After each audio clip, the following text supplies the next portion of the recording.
Before there were influencers, there was one quiet man who looked into a camera and said something that changed lives forever.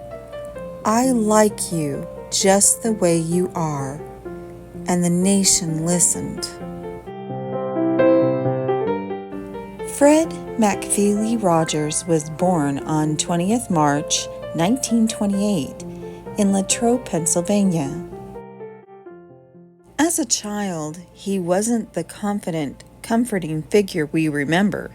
He was shy, often bullied, and struggled with asthma, which kept him indoors more than other kids. But inside that quiet space, something important was growing. He spent time with music, puppets, and with his imagination, and most importantly, he learned how it felt to be misunderstood. After studying music composition at Rollins College, Fred was ordained as a Presbyterian minister in 1963 with a unique mission to serve children through television. In 1968, Mr. Rogers' Neighborhood premiered nationally on PBS. It was a neighborhood that never really existed, and yet somehow it felt more real than the world outside our doors. A place where feelings mattered, where taking your time wasn't just allowed, it was encouraged. The program was intentionally slow, calm, and thoughtful, a contrast to most children's television that was typically loud, fast, and chaotic. The shows had talked at children instead of to them. As the show gained popularity, letters began arriving from children, parents, and other adults.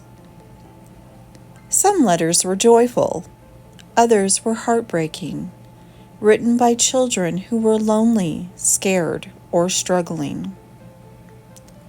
Fred Rogers made a personal commitment to answer every letter he received. He believed that each person who wrote deserved to be heard and acknowledged.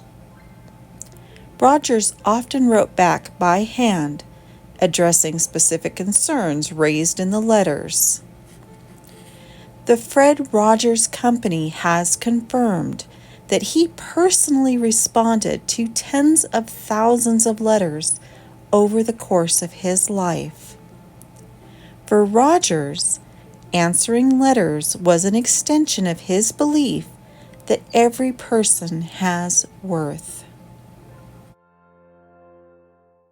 In 1969, Rogers testified before the U.S. Senate to advocate for public television.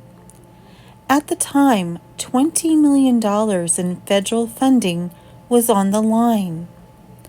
He defended the funding for public broadcasting, speaking directly to Senator John Pastor during hearings tied to the proposed cuts.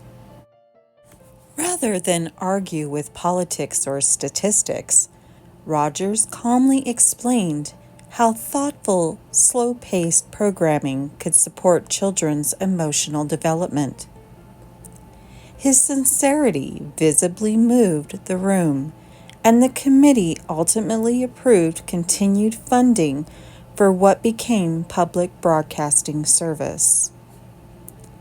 Today, PBS still operates as a nonprofit public broadcaster, reaching millions of Americans with educational, cultural, and children's programming, though it continues to rely on a mix of government support, private donations, and corporate sponsorships.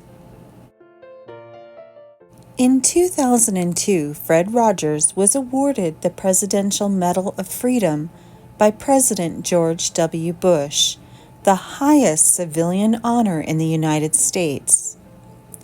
The award recognized Rogers' lifelong dedication to children through Mr. Rogers' neighborhood, where his gentle approach helped generations understand their emotions and self-worth. Throughout his life, his quiet humility stood out, reflecting the very values he had always taught: kindness, respect, and the belief that every person matters.